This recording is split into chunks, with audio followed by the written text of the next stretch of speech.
Welcome. A very warm welcome, everybody.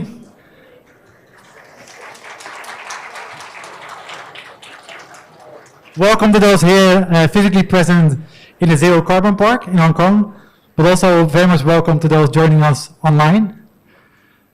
Today, we have an event focusing on how to build a flood-resilient Hong Kong. My name is Jasper Hilkhuizen, and I'll be your MC for today. As you may know, this is actually the third out of 7 events taking place this week, part of our Race to Resilience Asia event series, building up to COP27, which will take place in Egypt next week. Now, for those that are joining us online, please feel free to post questions throughout the session in the Q&A tab that you'll see in your browser. For those that are physically present here, later on, we also have some mics available for you to ask your questions. They will be after the panel discussion that will take place later today. Now, without further ado, I would like to invite our first speaker on the stage. That is Dr. Andy Lee, Arab's East Asia Region COO, to kick off today's session. Dr. Lee, over to you. Hello. Professor Robert Gibbons, Engineer Johnny Chen, Engineer Joy Lee, Mr. Peter Lee, Mr. Lee Sai-ming, Dr. C.T. Low, Ms. Sandy Song, Engineer Alan Tang, distinguished guests, ladies and gentlemen, good afternoon. I'm very happy to see that there is a very good turnout despite the weather, another testament to the climate change that we are facing. So thank you for joining us again for this Hong Kong session of the Race to Resilience Asia event series to explore the key to a flood-resilient Hong Kong. Now, for those of you who know me, I'm a facade engineer, so what do I know about resilience? But then that is exactly the point. It's everybody's business when it comes to building a resilient future. Everyone has a role to play. Now, as the world's population grows larger and more urbanized, resilient urban water management is now more important than ever. According to the IPCC, 44% of all disasters events on Earth have been flood-related. And 700 million people live in regions where maximum daily rainfall has increased. Now, Hong Kong, as a coastal city, is highly susceptible to weather-related threats, such as tropical cyclones, rainstorms, and storm surges. I believe you all remember the catastrophic destruction brought by Typhoon Mangkhut in 2018, with windows of buildings being blown out, part of the buildings crumbled onto the street, over 60,000 fallen trees along many major roads, paralyzing different parts of the city, and heavy flooding at many places, such as Hang Fa Tsuen. Now, in addition, climate change has resulted in a continuous rise in the sea level, posing a potential threat to low-lying areas in the long run.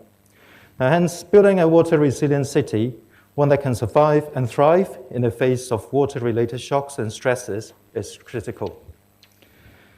However, even with the best defenses, it is impossible to stop every single flood. Now, instead of the barrier-first ethos, flooding is a chance for us to think differently and locally, to plan and design around a community's needs while still ensuring that the chance of future flood devastation is minimal.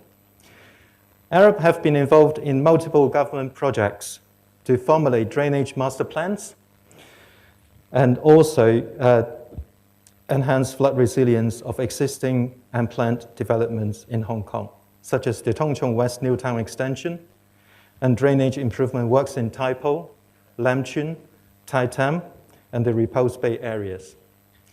Flood management is increasingly critical to safeguard the stability of our community and economy. Now, in today's session, we will gather insights from our panelists and discuss how climate science, government policies, plans and strategies, design and implementation, as well as operation, can make Hong Kong more flood resilient. Now, I'm sure that their sharing is not only instrumental for built environment stakeholders in Hong Kong, yet also can be exemplar for other cities in Asia that are susceptible to flooding. Now, thank you very much and enjoy the session.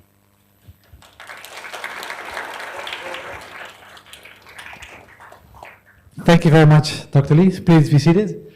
We'll now move on, as Dr. Lee mentioned, to our panel discussion and panel presentations moderated by Professor Robert Gibson, Fellow at Civic Exchange Hong Kong and Adjunct Professor in the Division of Environment and Sustainability at the Hong Kong University of Science and Technology. Thank you. Professor, over to you. Thank you. So, one of the things to think about as we go through the presentations is the high degree of uncertainty that we're dealing with when we start thinking longer term. So the topic is flooding. So some of the flooding is from rainfall, some of the flooding is coastal. And with the coastal, what rate of sea level rise will we be seeing? Now, it partly depends on how good humanity as a whole is at reducing its carbon emissions. At what level are we going to get to net zero and stop putting our foot on the accelerator in terms of climate change? But it's also great uncertainty about how the natural systems are going to react. In particular, the permafrost in the Arctic. One quote from a recent COP was, if the permafrost was a country, its emissions would be about that of Japan today. And in 20 or so years' time, it could be that of China. There could be an enormous increase in the release of methane and then carbon dioxide from permafrost. So depending on what happens, we get how much acceleration goes on to climate change. And then what is the reaction to the warming world as far as the ice cap in Antarctica is, and to a certain extent to Greenland. And there's a thing that people talk about in terms of marine ice cliff instability, that as you get the warm currents coming up to the ice cliffs, they end up disintegrating, and it could be a very rapid change leading to a rapid sea level rise. So what is the government to do about this uncertainty? What are the engineers to do about it? And they talk about having a progressive, adaptive strategy.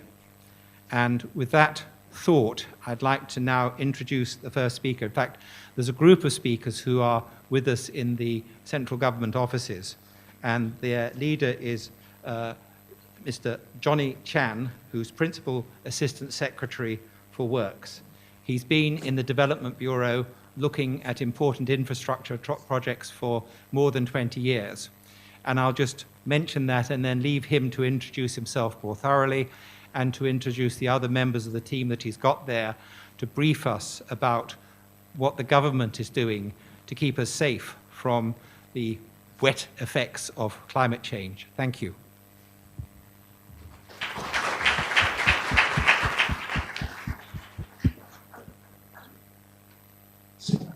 Yes, thank you, Professor Gibson. And good afternoon, ladies and gentlemen.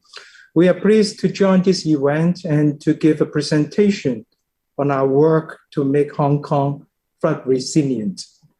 The government attached great importance to the capability of infrastructure in compacting extreme weather due to climate change.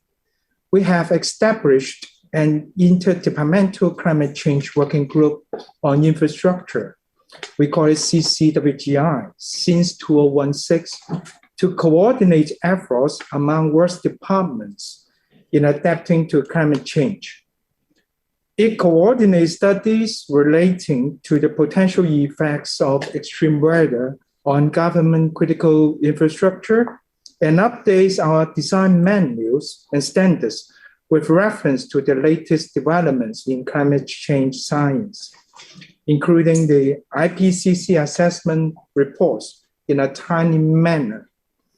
Today, my colleagues from Hong Kong Observatory, Mr. S.M. Lee, will first introduce the IPCC AR6 projection of rainfall and mean sea level for Hong Kong, based on which we update the design manuals for our coastal and drainage infrastructures.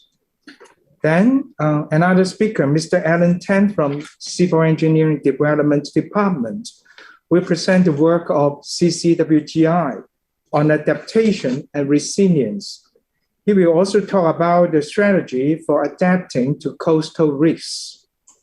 Finally, Ms. Sandy Song of the Hong Kong Observatory and Ms. Joy Lee of the Drainage Services Department will also join us in the panel discussion for further exchanging ideas on climate science and flood management.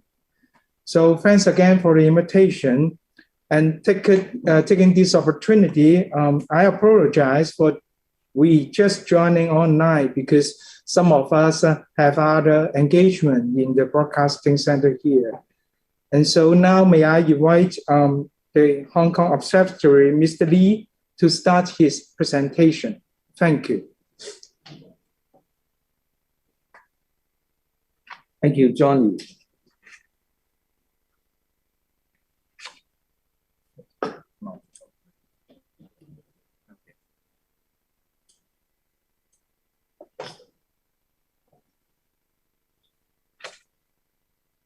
Okay, I will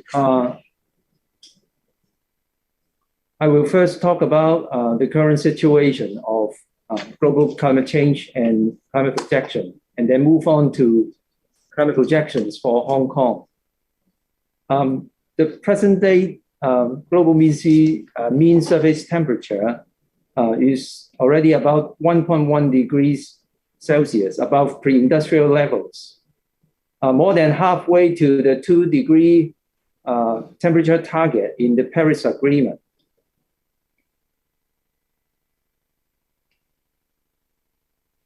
As the climate warms, precipitation over land has increased since 1950, and heavy precipitation events are becoming more frequent and more intense.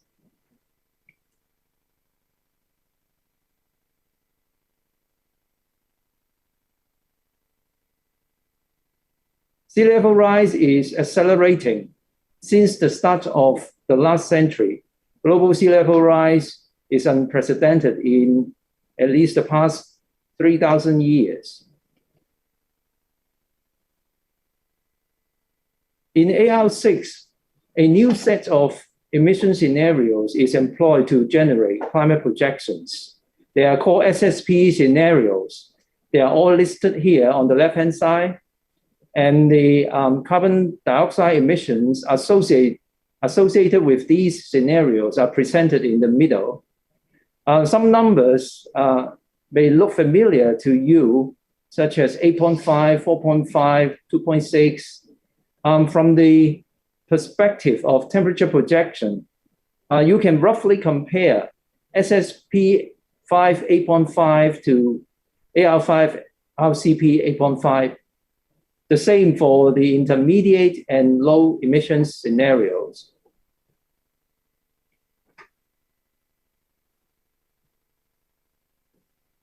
Under the three highest emission scenarios, the 2-degree temperature target will be exceeded within this century. If we want to achieve the 2-degree temperature target, we have to follow the low or very low emission scenarios.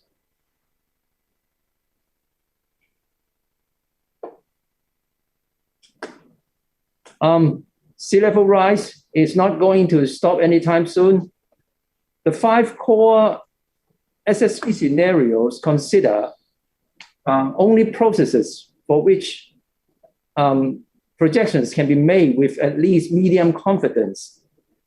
The 5 colored bars here are the 17th to 83rd percentile range of projection under the core scenarios. They are also known as likely range.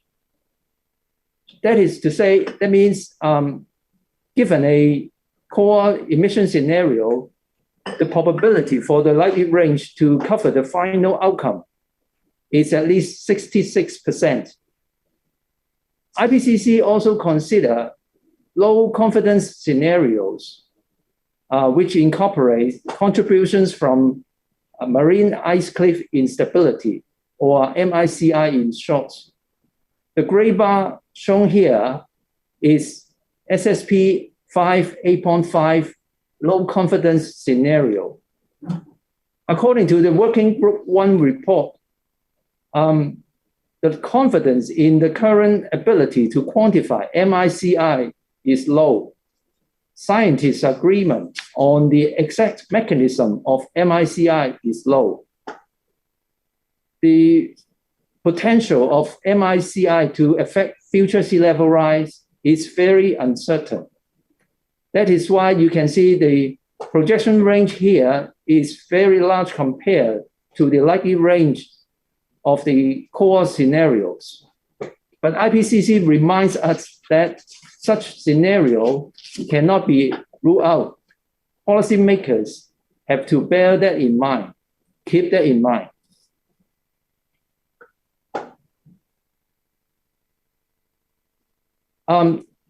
Precipitation is projected to increase, and heavy rainfall events will become more intense and more frequent.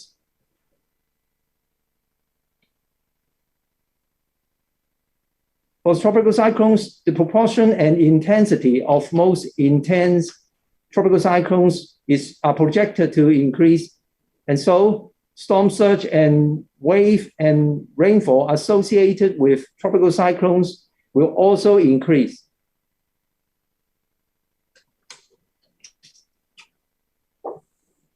Now we come to the projections for Hong Kong. We made good use of this interactive atlas website. Based on the guidance given by this website, we download a huge amount of climate model data that underpin this interactive atlas and compile the projections for Hong Kong based on the model data.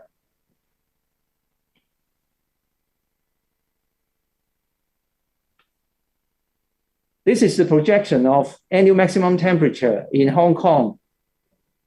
This parameter is going to increase. The increase is much more significant under the SSP 5 8.5 scenario. We can see similar increasing trend for annual mean temperature and annual minimum temperature. This is the projection of annual maximum daily rainfall. This parameter will also increase, more significant in SSP 5 8.5 scenario. Annual rainfall and annual maximum 5-day rainfall will also be increasing. Now we come to sea level rise projection. We download data, digital data from this sea level projection tool and extract the projection for Hong Kong.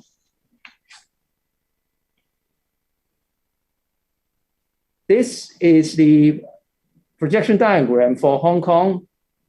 It looks very similar to the one for the globe. Now projection data up to 2150 are now available for long-term planning. All these data are posted on HKO's website. Okay, so much from the HKO. The next part of the presentation will be delivered by Ellen Tang of CEDD. Over to you, Ellen. Okay, thank you, SM. Let me continue my part. As Johnny said, we have a working group, climate change working group on the infrastructure, which coordinates the efforts of various departments in adapting and enhancing the resilience of infrastructures.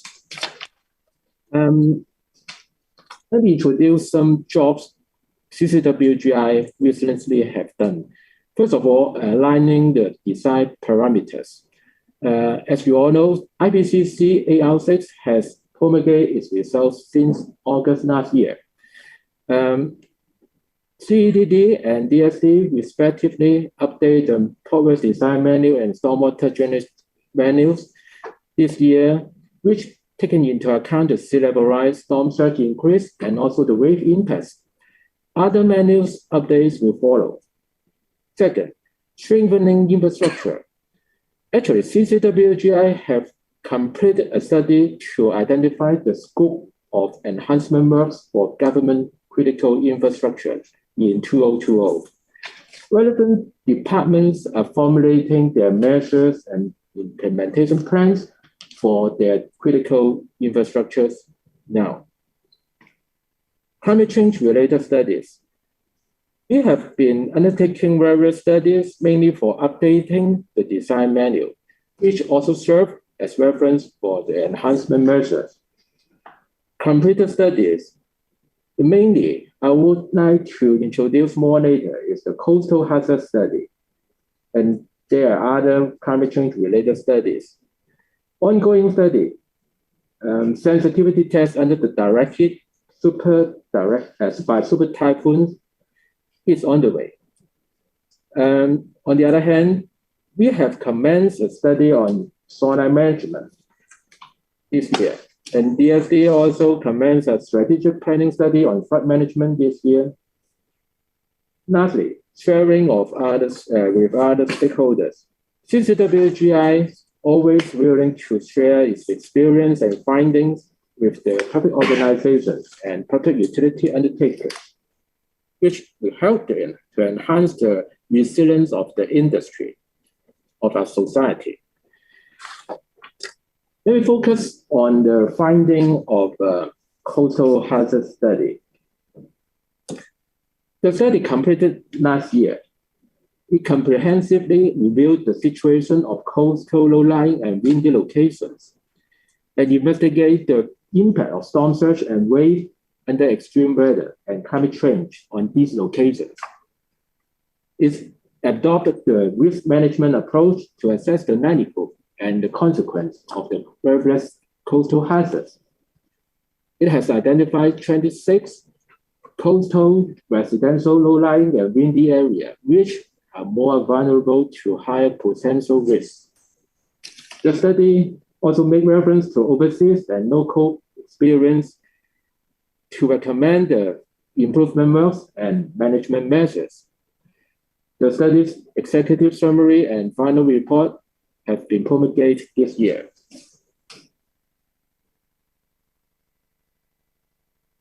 Let me explain more about our climate change strategy under the study.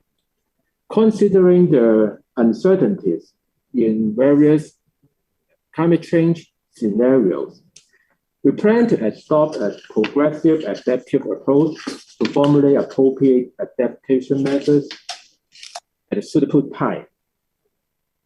In the course of adaptation measures, in the course of design, a design allowance will be included to enhance the climate resilience against higher and unexpected gas emission scenarios.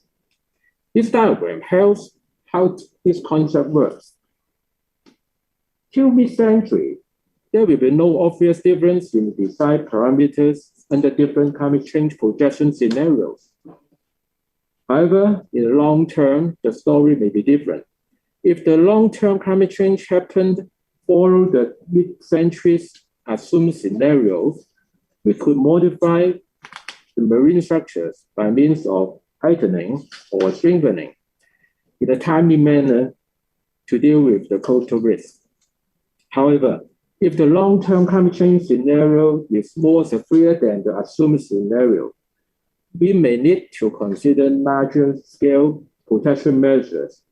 However, this may not be may not be carried out in the first day of design. This approach could avoid large-scale works prematurely at unnecessary construction and operating costs. The study recommends a multi-layer enhancement measures. For the hard engineering measures, we could construct and raise wave walls along the coastline to minimize the overtopping wave effect. We could also install some fixed or demandable flood barriers at suitable places behind the coastlines to cut off water pathway, stress inlet, and install demandable flood barrier at building frontages. We will adopt a management measure to work with the measure 2 and 3 above For example, the formulation of action plans on early alert system and emergency preparedness. That's not the end of the story. In the long term, we have to continue carry out some studies to meet the change of climate. CDD commenced a 2-year study on the solar management plan this year for the purpose of providing guidelines on planning and land use of new development, as well as formulating long-term defense strategies for the existing developments. The solar management plan will enhance the government and the relevant stakeholders' ability to cope with the climate change in Hong Kong. At the same time, DSD also commits a strategy study on flood management against sea level rise and extreme rainfall. Again, the government will collaborate with each other well to strengthen the climate resilience of the infrastructure. That's all about my presentation. Thank you.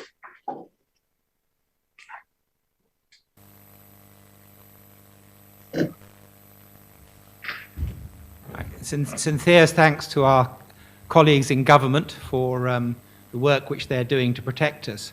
We now have 3 speakers, if you like, from the private sector, and the first one is Peter Lee, who's the Sustainability General Manager at the Airport Authority of Hong Kong. Prior to joining the Airport Authority, he worked for an environmental consultant, and it says, Peter, that you were involved in environmental impact studies for Kai Tak, but I can't believe you're that old. Anyway, welcome, and please can you tell us how the Airport Authority is protecting itself?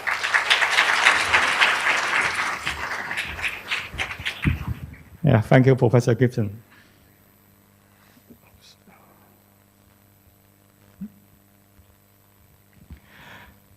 Okay, so why climate change is a matter for airports? As we all know, basically, coastal airport in particular, they are subject to risk of flooding due to sea level rise or extreme weather events. And as you can see, for those 3 airports, for example, the one in the center, the Kansai Airport, as you can remember, in the year of 2018, is attacked up by a major typhoon, and the airport being flooded, and the operation have been stopped for 4 days and resumed partial operation, and then it takes more than 2 weeks for full operations. And again, we have also Abu Dhabi Airport, which is also a coastal airport location. And apart from the flooding of the one-way airport terminal and emergency power, etc., it's also the inundations of access road that may connect to the airport that will be also affecting the airport operation. As we all know, Hong Kong International Airport is a very important infrastructure for Hong Kong. It's connecting to the world, and we don't have land connection to other countries, so we rely on the air traffic to connect to the world. So it's important that we understand how resilient our airport is. So back in 2020, we commissioned a 18-month climate resilience studies. And so the purpose of the study is, of course, to review and strengthen our operational resilience and adaptive capacities to a changing climate. And for this study, actually, we involved 20 internal departments with more than 100 meetings, because our colleagues are the ones that know our operation very well. And we also involving external consultants also to undertake some numerical modeling to ensure that we have all the drainage system review, all this sea level, seawall infrastructure review, so that we are confident with our final results.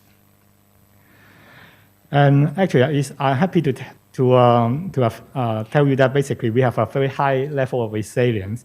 As you can remember, in 2018, we are attacked by Typhoon Mangkhut that Andy have mentioned.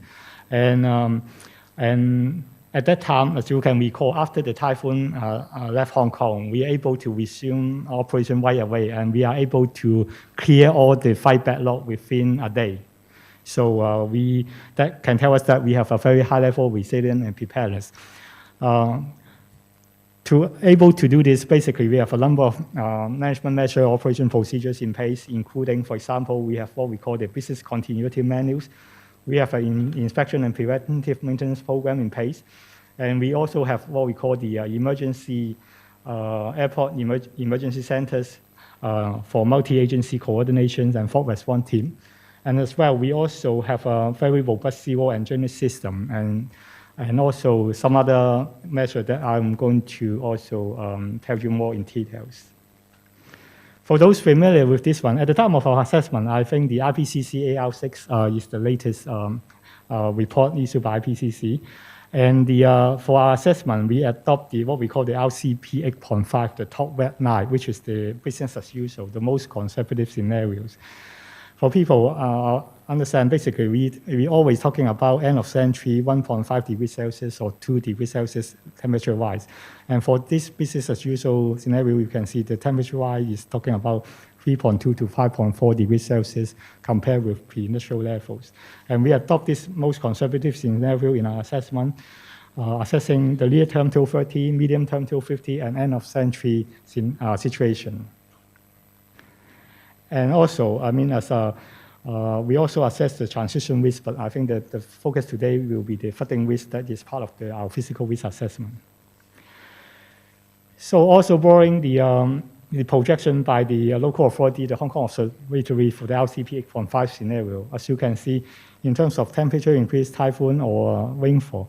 For example, taking in terms of the typhoon-associated precipitation, you can see that the precipitation level can increase by more than 30% at the end of century compared with the beginning of this century. And also at the bottom, you can see the annual maximum daily rainfall can increase from just about 200 millimeters to more than 500 millimeters, so double the maximum rainfall. So this is the scenario that we are facing, and we have assessed in our physical risk assessment. But apart from the temperature rise or rainfall, etc., I think we also very concerned about the sea level rise, which is very critical to our airport and the coastal environment. In the LCP 8.5 scenario, they projected a sea level rise of 1.28 meters at the end of century, but that doesn't take into account the possibilities of ice sheet losses at the pole. So with that in mind, we take even more conservative scenarios and come up with the sea level rise at the end of century, which is what we call the H++ scenario, which is kind of more or less double the LCP 8.5, 2.5 meter sea level rise at the end of century. I think we consider this is a conservative, but although it is an unlikely scenario, but this is the scenario that we want to take on board to assess the resilience of the airports. And in the assessment, we starting with a long list of assets in the airport environment, something around 40 assets, and then we go into a deep dive assessment for the 6 short-listed priority assets, including, for example, airfield runway and drainage, airfield power distribution system, airfield tunnel, baggage handling system, terminal and building structure, and also our chiller and seawater system. So those are the 6 that we identify most vulnerable to the climate change, in particular flooding risk. And of course, as I mentioned, we adopted different climate scenarios, mainly the LCP 8.5, also the 95 percentile scenarios, and also the H++. And in terms of hazards, that cover of course, typhoon, rainfall, lightning strike, sea level rise, tidal flooding, and annual average temperature. And we are assessing the near term till 30, all the way to the long-term end of century scenarios. And together with this assessment, we also undertake 2 separate studies in details about the quantification of flooding risk at the Hong Kong International Airports. So those are the seawall studies and also the airport-wide drainage study, which we have the support from Eric on the drainage studies.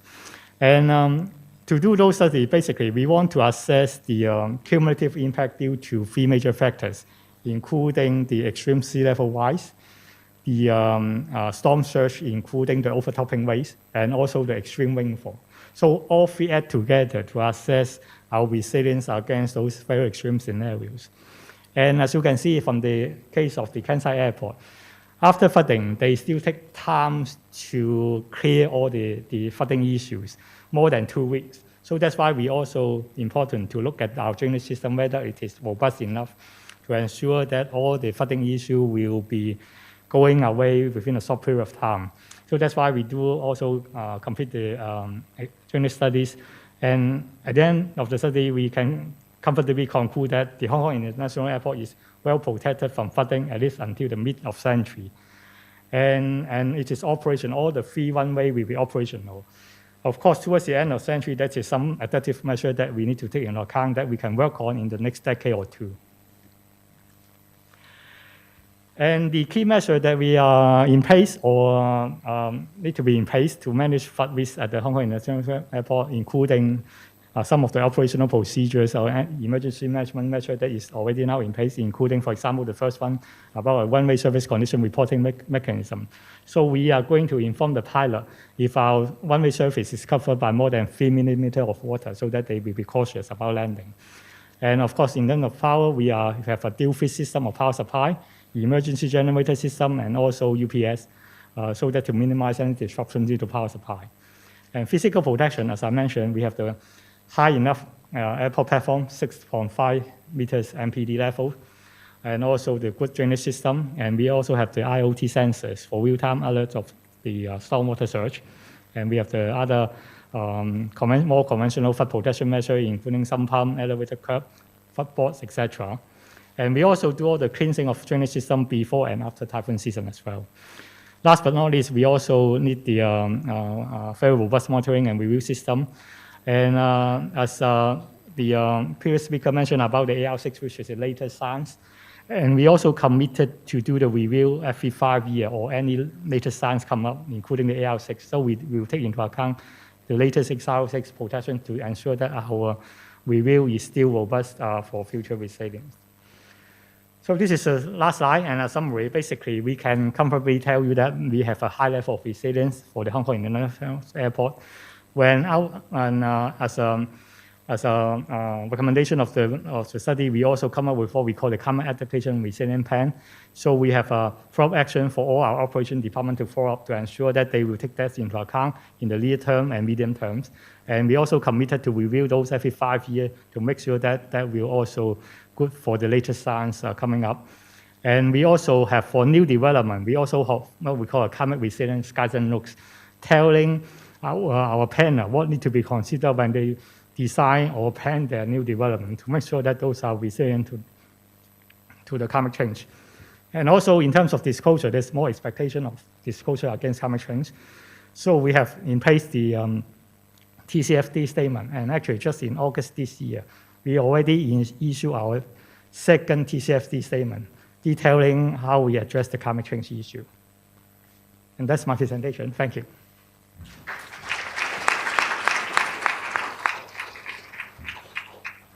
Peter, thanks very much. Updating every 5 years seems to be an important part of that. So I'd next like to invite James Zier, who is the Director of Geotechnics Maritime for ARUP here, and he's going to talk about embedding resilience when designing Hong Kong's built infrastructure. Thank you.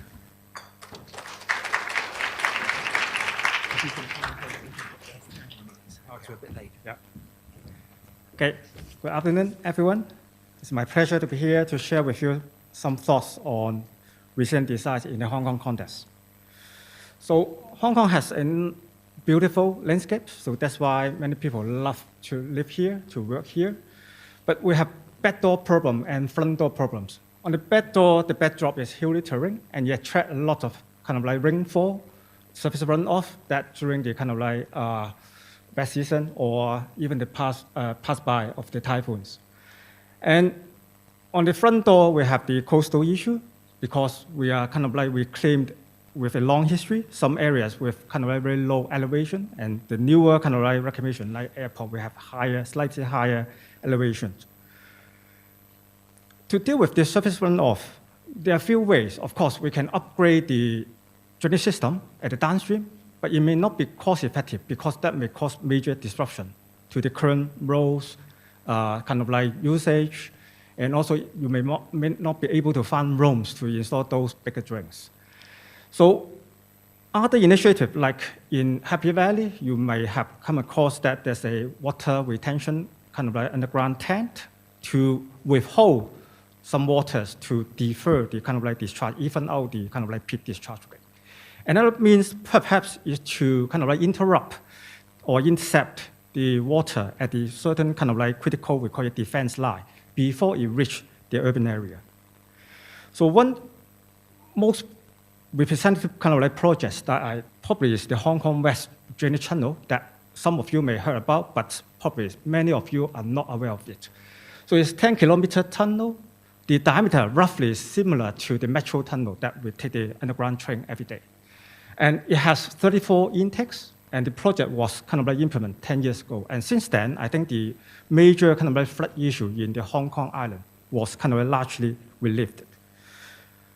On the other hand, every time when the typhoon passes by, we may see some of this kind of like broadcasting in the news, like Han Fa Chun, kind of like flooding, the kind of like Trengganu area, kind of like issue, and there could be some kind of like photos or news about the damaged seawalls.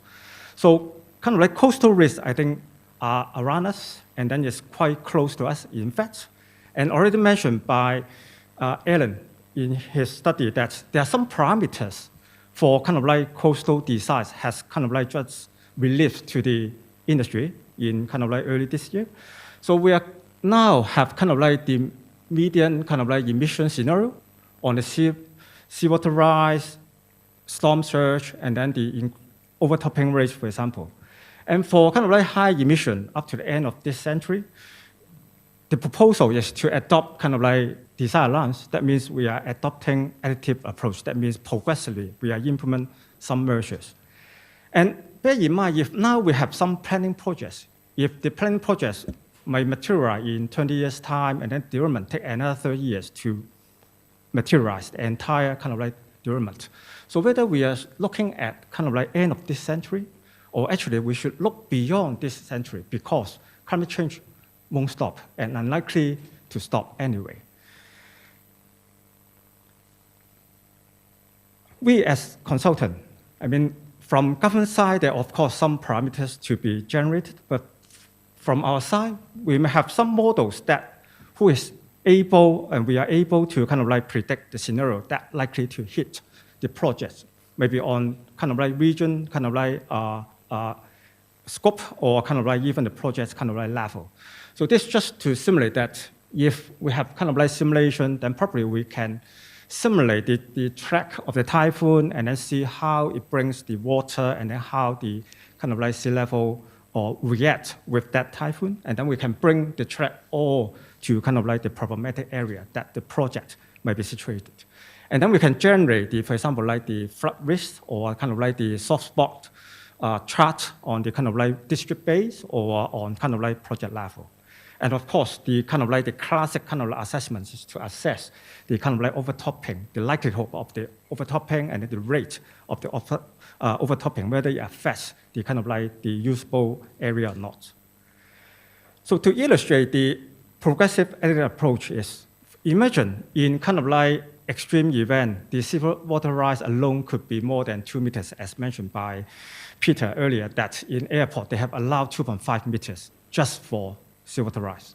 And coupled with storm surge and overtopping, the level that we need to reclaim ultimately could be enormously high. The delta H is the extra cost and extra time to kind of like for the project or the governments. So what we can do, imagine that if we can allow a floodable promenade, that means on daily day, they are kind of like usable by people, can be enjoyed by people to close to the water.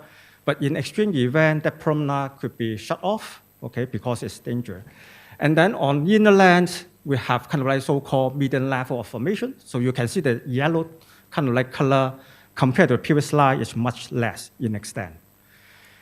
And in longer term, if we are now dealing with a more severe scenario, then we probably can add the kind of like wave board or kind of like the flood board that as mentioned by Alan earlier in his presentation. So given them this scenario that we aim to create more kind of like friendly kind of like shoreline, enjoyable by kind of like people of the future generation, but we are still able to cope with the worst kind of like longer situation.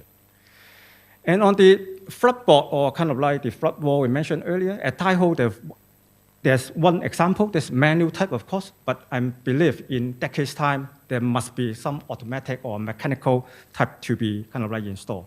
And the right-hand side is an example in the UK, the Times barrier that is kind of like mechanical means that to cleverly rotate the barrier in order to form a kind of like, to prevent the kind of like surge of the wave into the protected area.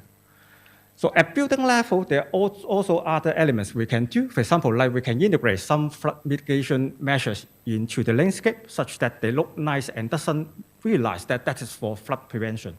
And leaving the gap in between, probably can use this kind of mechanical or automatic kind of like flood walls.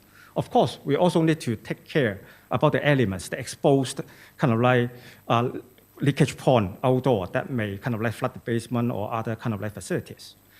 Finally, I would like to give you the one example on kind of like Ngap Lê Châu. Okay, this to the south of Ngap Lê Châu, a private development. You can see the buildings are just about to finish. To the left, you can see this kind of like gray color seawall that's brand new. Why it was brand new? Because it was collapsed during the 2018 typhoon.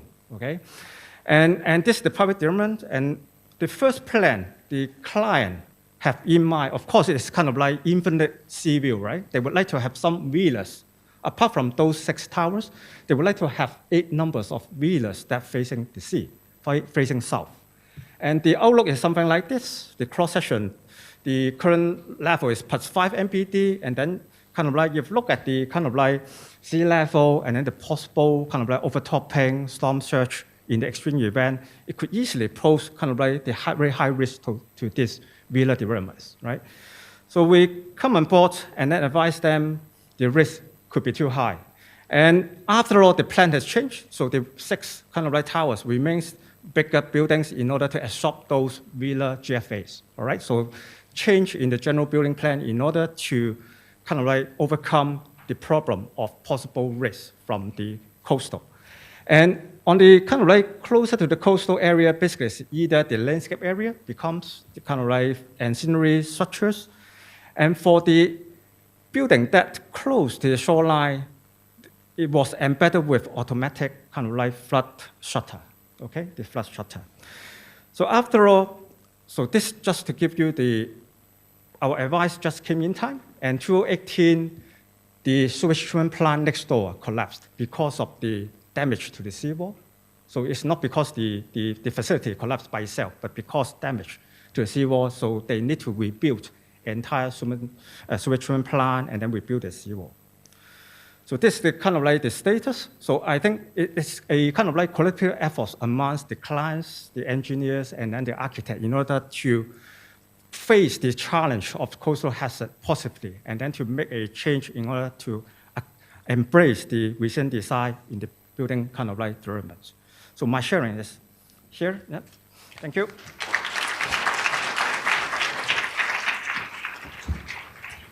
Hi. I'd now like to invite Dr. C.T. Low of China Water Risk, who he is the geospatial risk lead there, to come and talk us more about the consequences of sea level rise in Hong Kong. C.T.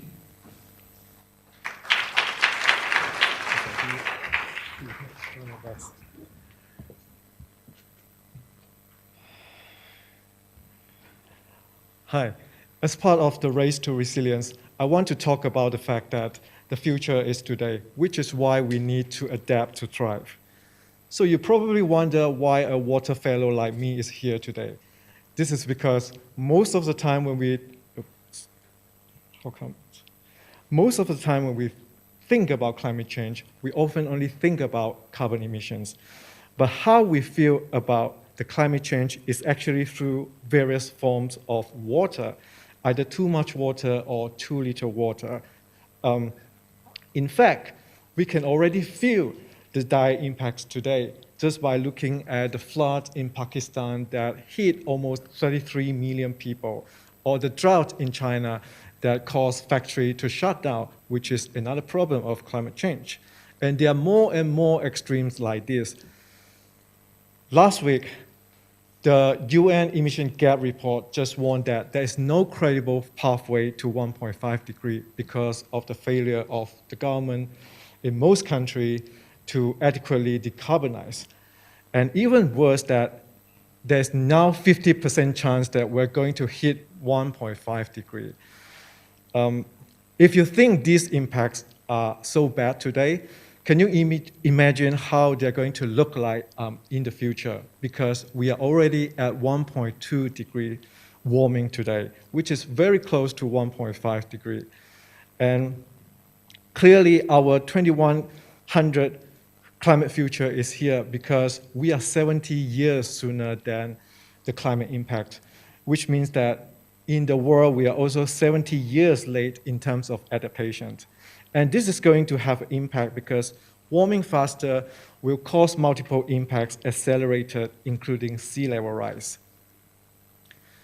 Many people think Hong Kong is hilly, so we are fine from sea level rise. But don't forget that Hong Kong is made up of more than 200 plus islands, which means we are very close to the coastline. And almost 27% of our population and 70% of our economy activities are clustered in reclaimed land. Given so much at risk, surely Hong Kong must prepare for the worst. But what is the worst? Previously, the worst case scenario was 1 meter by 2100. But now the IPCC warned that 2 to 3 meter cannot be ruled out by 2100. And these scenarios is even included in the IPCC summary for policymakers for the first time because the impacts are huge. And bear in mind that there has been a trend for the IPCC report repeated raising its estimates of future sea level rise. So we must also accelerate the action that we are taking. And bear in mind that these numbers are just for sea level rise.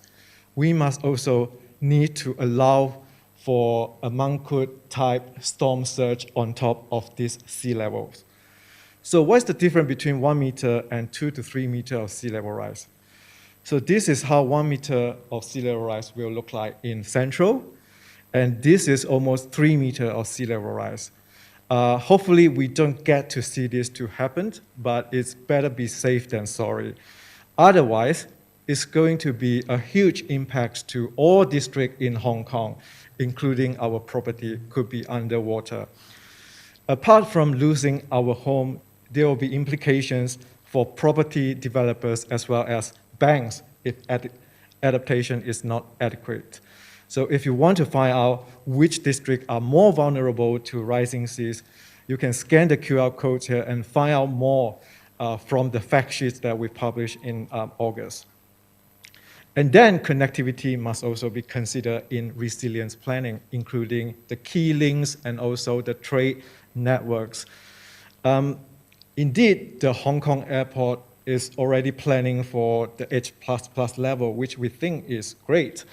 If all of us can do what the Hong Kong airport is doing and make sure Hong Kong Island airport and port protected, then we can ensure Hong Kong as a trade and finance hub. And also don't forget that our basic needs are also in low-lying areas, such as the water, food, power, even the oil bunkering, data center, and the waste treatment plants. Clearly, sea level rise will impact every aspect of our lives. This is why we need holistic and transformative adaptation approach. It's not just Hong Kong. Other cities are also going to be impacted by sea level rise. We look at 20 APEC cities and rank them for their coastal threats, as well as what are the governments doing to mitigate the risk. As you can see here, Singapore and Auckland are rated least vulnerable in the index. But unfortunately, Tokyo and Hong Kong are rated more vulnerable in the index. And if you want to know more how we rank these cities, you can scan the QR code and find out more from this report. We know it's a daunting task to cope with the rising seas and also, the sea level rise. But we all need to start somewhere. And Northern Metropolis actually provides Hong Kong a golden opportunities to embark on a grand pilot to reimagine a future metropolis that is climate ready. And since sea level rise is not going away, and there's going to be a future with multi-meter sea level rise if other countries do not rein in their carbon emissions. If that is the case, then a lot of our coastline will be redrawn, which is why we need to take transformative action and reimagine Hong Kong. This is just a picture that designed by our intern from design school just for illustrative purpose, but can building a seawall like this possible, or should we build more polder islands? All this need to be explored. Or perhaps we can build the entire industry around the coastal adaptation, because we know Hong Kong is so great in coastal engineering. We even built the first seawall reservoirs, not one, but two, and also multiple undersea tunnels as well as MTR links. So can we also become like a coastal engineering adaptation hub? Because China has such a long coastline, so have other Asia countries like Malaysia or Vietnam. They're also going to build the resilience along the coastline. So there's a lot of business opportunity. And perhaps Hong Kong can become a transformative adaptation leader in the region. And I'm looking forward to speaking more about this in the panel discussion. Thank you.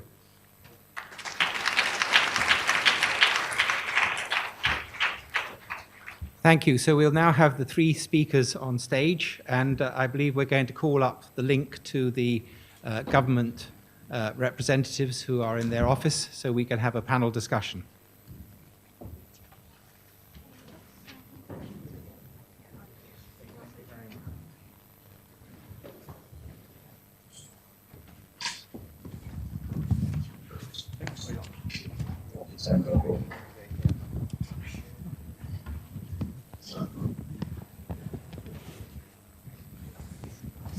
So are we going to have the video link to the government representatives now?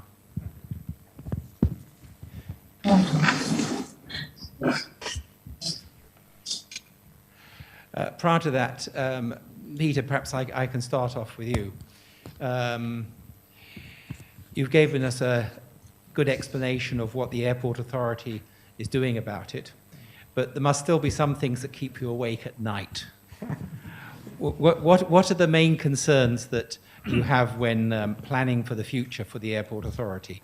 I mean, one thing I know that was mentioned was the links between the airport and the rest of Hong Kong, and that has caused problems in the past.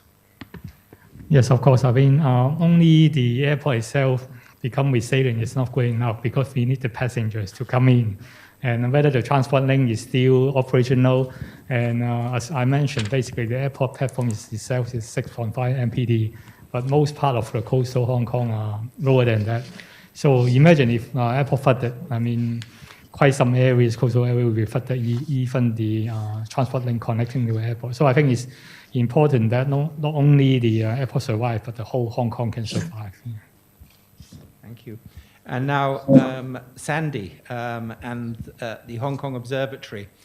I'd be most grateful for your reaction to some of the things that we've been talking about. And one question in particular is, when are we going to get less uncertainty on the future? At the moment, the IPCC is giving us a very wide range of possible futures. When, in particular, with this ice cliff instability, which seems to be causing a lot of the uncertainty, when do you think there will be more clarity from the science? Thank you, Professor Gibson. Actually, right now at this stage, we all know that the MICI instability did bring us a lot of uncertainty. In fact, this is the reason why for the low confidence scenario, the range is very large. And just now, Mr. Low said that the sea level rise could be 2 to 3 meters by end of this century. It's actually even outside the range of the low confidence scenario of under the very high emission scenarios.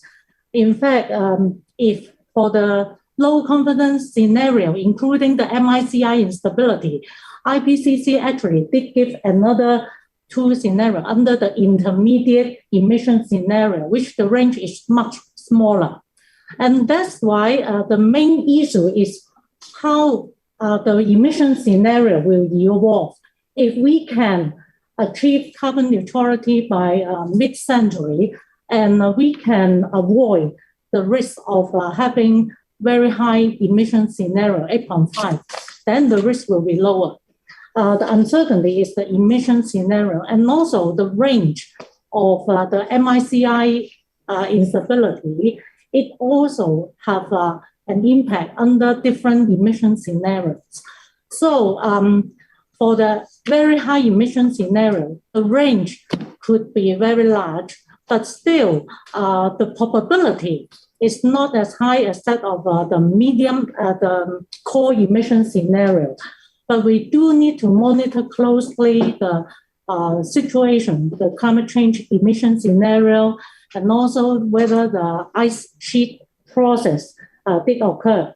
Right now, there is no good consensus on how to quantify the effect of the ice sheet MICI instability, the timing, especially on the timing of the sea level rise, and how much it will cost the sea level rise. And but as time progresses in the future, maybe we can have some more good scientific basis to model such mechanism. It is hard to tell at this stage when we can have a good estimation of such impact, but we need to do a close monitoring of the climate change situation. And for the end century of the sea level rise, how much it will actually materialize depends on the emission scenario. For the emission scenario, right now, the 8.5, even the 8.5, a very high emission scenario for the likely range projection is not as high as mentioned by Mr. Low. Is around, is actually, yeah. 0.7. Yeah, it's actually about 0.6 to 1.7 meter only. So this is the range of the core emission scenario under very high emission situation. And the core scenario, we need to bear in mind that it has at least medium confidence and with at least 66 probability. But for the low confidence scenario, IPCC did not tell how much likelihood it will happen, but the range is very large. So we need to be realistic, or we need to bear in mind such scenario, but how much we need to cater for depends on the risk tolerance, actually. Thank you very much, Sandy. I think that we will move on, because we could be talking all the time about the uncertainty, etc., on the amount of future sea level rise. Let's talk a bit more about what we're doing to adapt to it. And Joy Lee at the Drainage Services Department, one of your tasks, as I understand it, is managing the future amounts of stormwater. And you were talking when we had an earlier discussion about how you have a progressive adaptive strategy for that. And if you could tell us a bit more, I'd be grateful. Yes, thank you. Yeah, so maybe I share a bit more about what DSD do in planning towards to combat climate change in planning our drainage infrastructures, and also how we handle the uncertainties in climate change. As mentioned by Ellen, we have climate change will bring us more extreme rainfall and sea level rise. And in our menus, we have already incorporated the increase in rainfall and sea level rise in our design menus and taking into account AR6 projections. So now all our drainage design should now make reference to these new design parameters. And since 2008, we have already and start to progressively conducting review studies of our drainage master plans. And through these studies, we assess the flood risk of various districts and allocate resources for implementing drainage improvement measures. So now we have about 40 billion Hong Kong dollars of projects that are under planning, design, or constructions of this drainage projects. So in addition to this flood prevention strategy, we use our interception, storage, and drainage improvement works, which has just been mentioned by James. We also promotes the use of blue-green drainage infrastructures, such as river revitalizations and floodlit. So as just mentioned by Sandy, we should keep close monitor of the climate change developments and then take a progressive approach.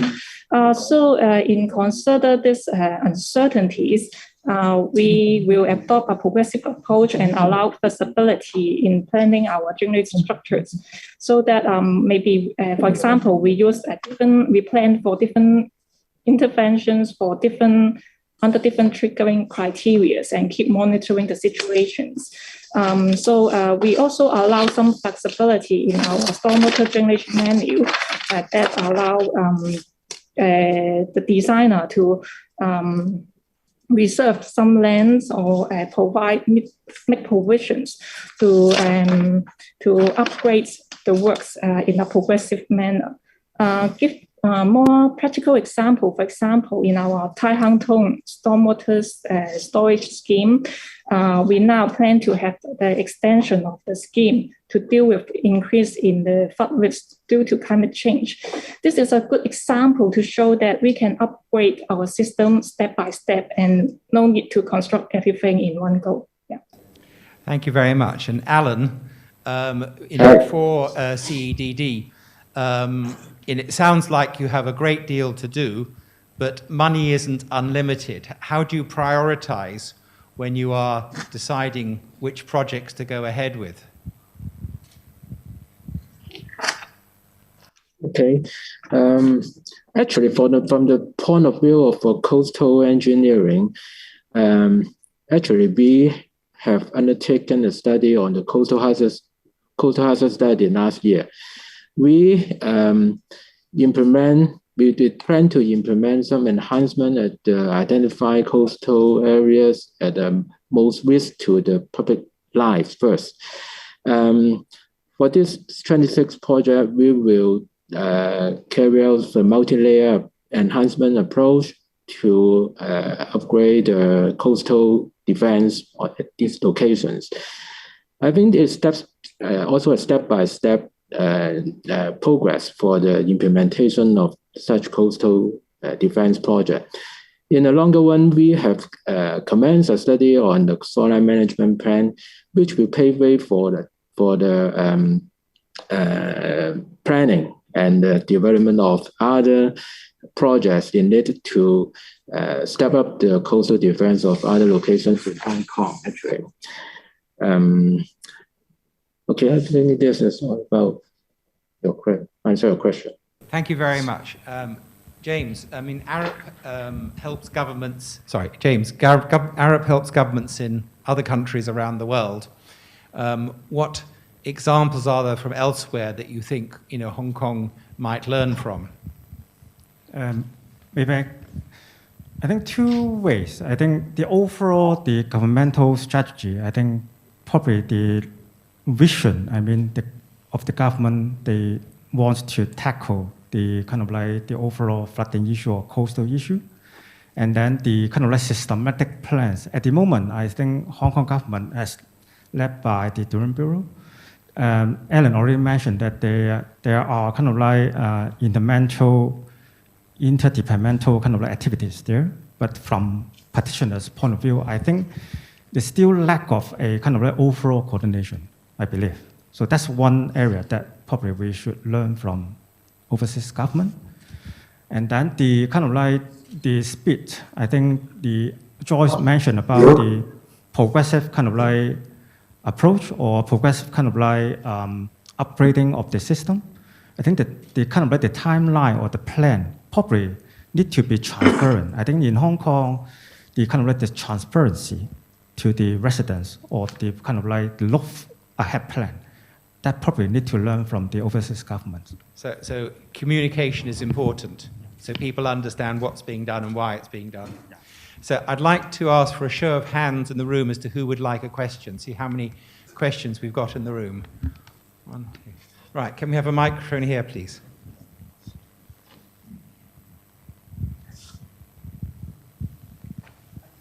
Thank you, Chairman. If you could mention your name and organization. Yeah, Thank you. Ambrose Chong from ICE Hong Kong Association. I would like to have a question for Mr. Lee of Hong Kong Airport. While it's a relief to note that our airport is safe from climate change, at least from the extreme rainfall and sea level rise, but from aviation point of view, from limited knowledge, I understand the effect on the change of prevailing wind directions, the regional wind, and also the wind shear during typhoons will also be affected by climate change. And I would wonder whether our study has covered these aspects and how our airport will deal with these possible changes. Thank you. Yeah, I think in the study we do cover different hazardous elements, including those transient or more long-term elements. So, in fact, I think the change in terms of extreme wind speed or wind shear is also part of our factors that we consider. Of course, those are more transient factors. That means if we have, for example, currently we also have a wind shear monitoring system in the airports, so we can determine whether there is extreme wind shear effect, then we can advise the pilot for them to design how to take off and landing. And again, this is, as I said, this is a transient effect. So whenever we determine, of course, we can advise the pilot to take the precautionary measure. But the more important part for the airport operation is those longer-term effects, like, as I mentioned, the flooding risk or even extreme high temperature, because at one time, as you can remember, for example, in London, one of the airports, in July, the temperature rise to 40-some degrees Celsius, and the runway surface actually melts. And someone actually asked us whether our airport will be resilient enough. So I checked with my colleagues. The answer is our one-way surface is good for up to 76 degrees Celsius. So we are pretty safe to that extent. Yeah. Thank you. And I've got one of the online questions, which I think Engineer Johnny Chan might be for you. It says, okay, is it more effective for the government to take mitigation measures for coastal land before land sales happen, or to put the responsibility for taking the action on developers? So do you secure the future, land as being safe from sea level rise and flooding, or do you hand it over to the developers to do it? Thank you for the question. And as I heard, it's concerned about the future land, right? As Alan just mentioned, what we are doing in the next step is try to, from the planning and the land use angle, to look at the details of the coastal protection. That's why Alan has mentioned we have a shoreline management plan is ongoing.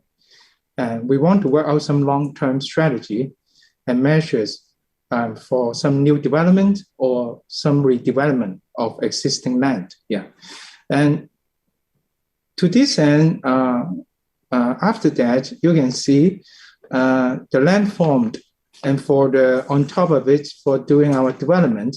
So the coastal protection should already be in place with our adequate engineering works.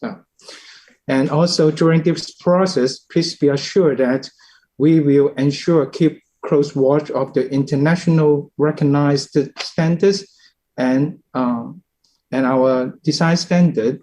Our requirements will follow to ensure we are in the pace with the climate change and the trend of the sea level rise, etc.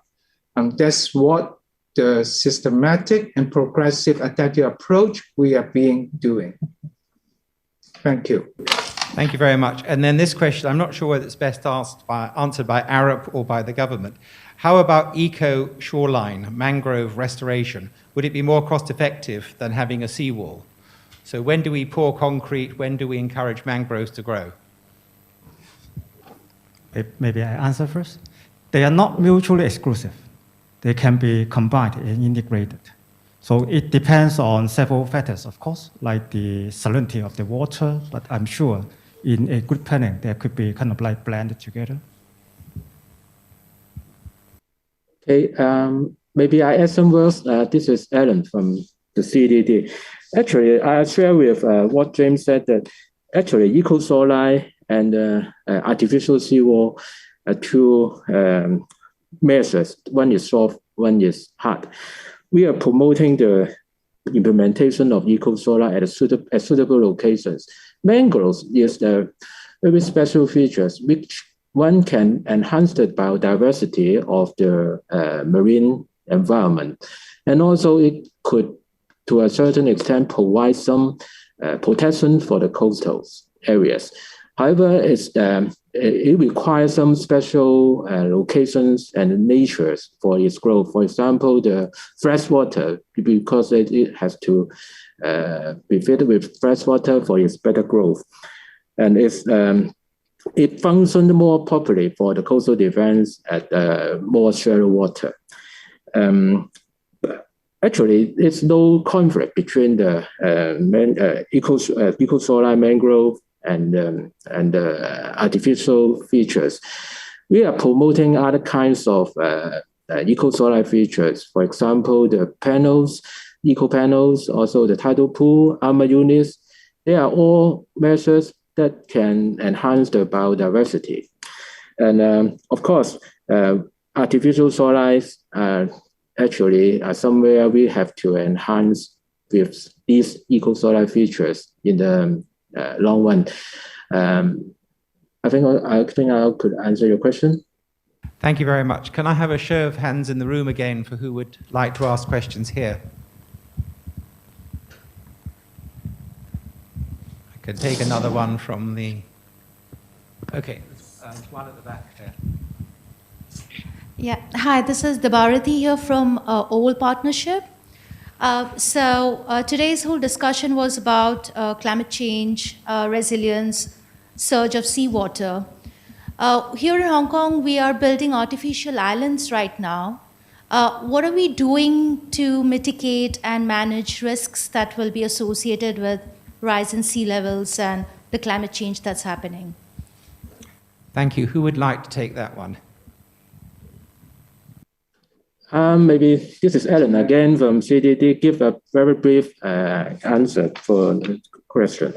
Actually, LTV, the artificial island, is has a more flexibility to impose some coastal defense measures. As I said earlier, we have to implement the progressive adaptive approach as a means of coastal defense. Artificial islands can have the flexibility to construct the islands at different site formation level, coping levels with very relevant drainage systems for the long-term enhancement with coast monitoring. As I recall a slide from James in his PowerPoint, the concept is something like that.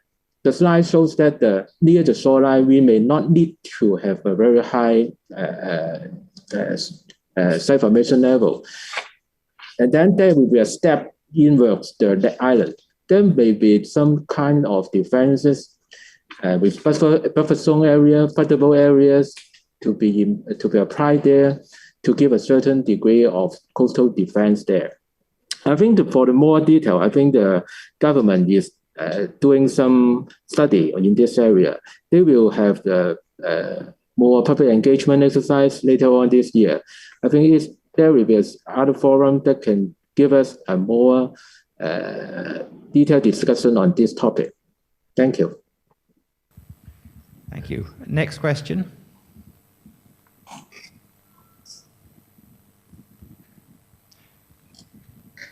It's Johnny Chan. Yes. Yes. Old that Johnny. Sorry, a different Johnny Chan here. Yes. John Chen from Europe and CTU. About the rainfall, I think one of the things that we have sort of overlooked or not considered enough is the effect of urbanization on rainfall. There have been a lot of studies that show that with a megacity like Hong Kong and the surroundings in the Pearl River Delta area, rainfall tends to be heavier and more frequent. The frequency of heavy rain is actually increasing.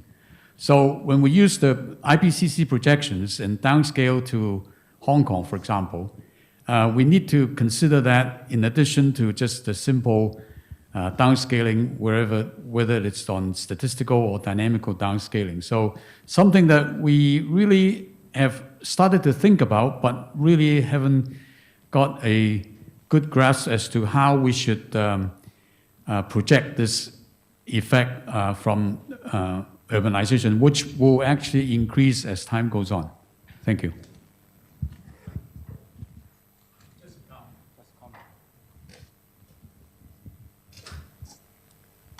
Thank you. So, CT, question for you. What does China's water risk see as the highest priority for government action to protect Hong Kong from flooding caused by sea level rise? So where's the priority point? I think it's not just for Hong Kong government. I think it's for every government. As you can see in my presentations, sea level rise will impact almost every aspect of our life. So I think it's very important for every government to set up a dedicated task force for coastal threats, which involve multi-stakeholders, including corporate or finance, because they are the major pillars of the economy. And I think this dedicated task force should be empowered to act across multiple government functions to come up with a holistic plan with a long-term perspective, which I think our government is doing great because we already have a WGII, which is a good start. And I also think the government need to start stress testing for the low regret scenarios, because we really need to know what will kill us so that we can keep us alive. And because there's a trend that the IPCC keep raising its estimates of future sea level rise, and the climate science is so fast evolving, so perhaps we shouldn't be so fixated to a master plan, but rather a master vision that is no regret or low regret, which means we must have a contingency plans for the low regret scenarios, such as 2 to 3 meter by 2100, or even 5 meter by 2150, and which means the current development should have the allowance to cope with higher sea level rise at any point of time. Thank you, CT. So, any more questions in the room?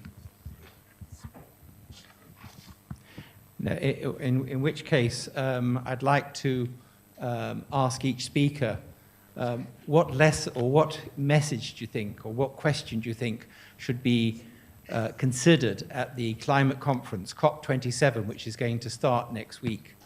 And perhaps we can start off with the people on the government side.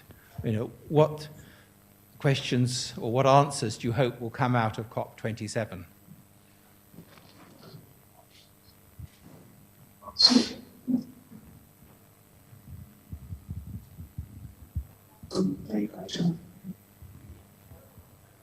Or also, what message would you like to see taken to COP27?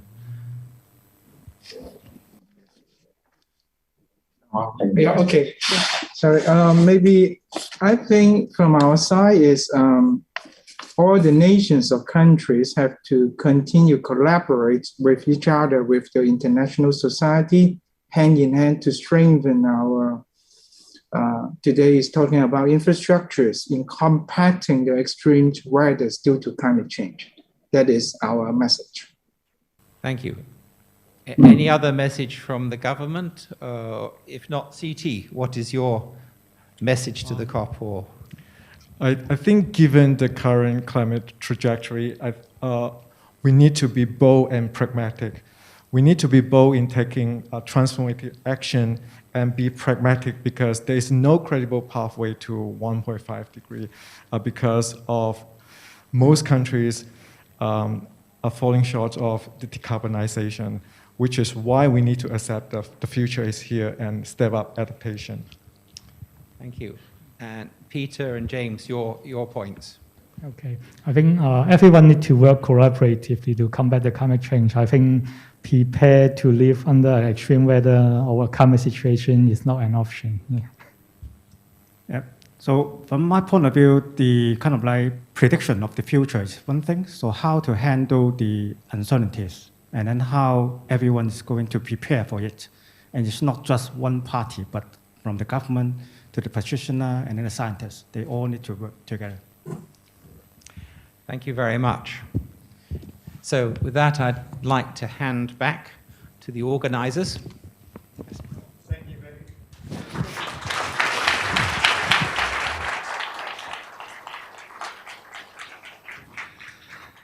Thank you very much, Professor Robert Gibson, and also thanks very much to all the panelists for the wonderfully rich and insightful presentation and discussions. Please be seated again with the audience. So to close today's event and highlight what else is taking place this week, I will now pass the floor to Dr. Vincent Cheng, Director of Climate and Sustainability Services at SARB. Dr. Cheng, over to you. Thanks. I need to close this discussion. And I know that you like to continue. You enjoy this as much as I do. But I'd like to close this with a few remarks. First of all, we appreciate your presence today, make yourself available. And many of you probably received my WhatsApp, my email reminder this morning. So I really very worried. In this kind of environment, how many of us actually will be here? But we really appreciate your presence here. It does give me a sense of solidarity of communities. That these are key issues that we should work together, and definitely that all our speakers previously point out that we have to work collectively on that. And I think more importantly, it's not the work that we only do for ourselves. It's more important actually we do collectively. For our future generation. I think that's become to many of us actually compelling enough that we spend this afternoon to discuss the issues that and also solutions that we should work more on. Second, of course, that we have to thank our speakers. I mean, it's the kind of first ever that I've spent all my energy actually to listen to all the speakers. Actually, today I learned a lot. In past, I think like many that climate science is really kind of scientific things. But now I think the message today is that it's something that we have to look from design perspective, and more importantly from policy and of course from public engagement as well, so that we can develop something which we believe is priorities that we should work on. So I think I'm sure that, like myself, that you have a lot of takeaways that today. That I'd like to just highlight three of them, which I think is important. First, I think it's we hear this afternoon a lot on from Hong Kong Observatory that this climate is real, and that this climate change is real. We have a lot of evidence that it's beyond doubt that we need to act now. And I think more importantly is that all those associated climate hazards are happening, and in fact the kind of severe climates are becoming more and more often and frequent, and that make our city at risk. And it's only us, it's everybody that in this world will be affected. So the first, I think things for being is important is that these risks are existential. It's existential. And second, I think we also know that some of the risks are very immediate. Of course, those extreme weather conditions just like today. We didn't choose today to have this event because of typhoon, but it did come. That sometimes Murphy's law that you have to prepare for the worst. So I think some of these are actually imminent that we need to work now. Some actually are uncertain that we need to work progressively. As some of the speakers correctly, we need to work probably the next probably another century before we can get to the kind of the end games, be it positive one or negative one. Hopefully not negative one. So I think we have to work together again on that to weather the extreme conditions and also prepare for the worst in the next century. Third thing is also important that I think it's very encouraging today. So I think it's actually first ever that we bring together all the stakeholders from the governments, from the concerned groups, from consultants, and also from authorities, that we talk the same language, less controversy on endings that's uncertain. So I think that's it's very important. So it's a good start that we should start from there, from the solid scientific data, from the viable solutions which our airport authorities have been practicing, and also some forms of innovations that our engineers is now working hard on. So that I think is very important that, again, collectively, I think we have far more new solutions than the problem that can contemplate itself. So finally, is that as mentioned by our new Secretary of Environment and also Ecology, Mr. CWJ, yesterday in our opening session. So, I mean, here in Hong Kong, actually, we have done a lot. We heard a lot from the government and also from the private sectors that we have learned a lot. But we haven't done enough is to share many of those lessons learned and also many of those successful cases with our neighbors. Well, in particular, that you have flooding in Japan, you have flooding in everywhere. So I'm sure that in Japan, Kansai Airport, they learned something that we haven't been learned enough on that. Likewise, in the Hong Kong airports, that because of this new runway, that we definitely have to make some progress on that. So I think on that, I think we need to share more with our neighboring cities. And I think that Mr. J actually yesterday that humbly tell the audience that Hong Kong need to learn from our neighboring city on that. And more importantly, we should also share our kind of knowledge that been built. For example, those stormwater management system. I mean, that's quite successful kind of case that we should showcase. We should tell the successful story with our neighbors.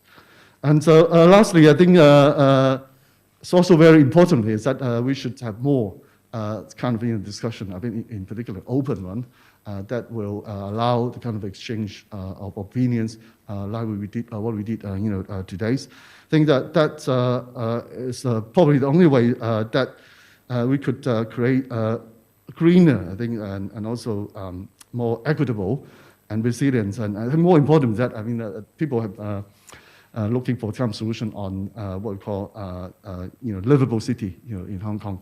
There's only another important thing is it's not only for now, more importantly is in the futures. So with that, I thank you very much for your attention and in particular your presence today, which make this particular session very successful.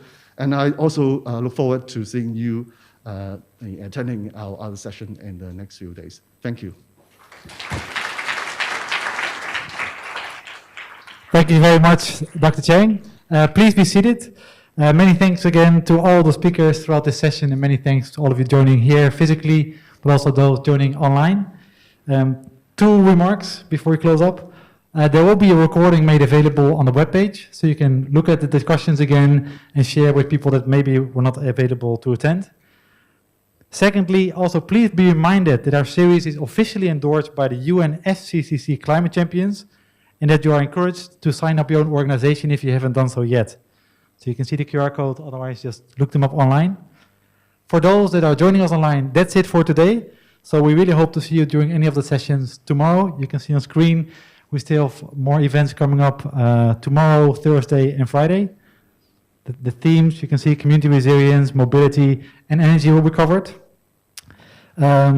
So enjoy the rest of your day. For those physically here in the Zero Carbon Park, we will take some photos, so please remain seated. After the photos, of course, feel free to stay around, talk about the discussions and do some networking as well. So thank you very much. That's it for today.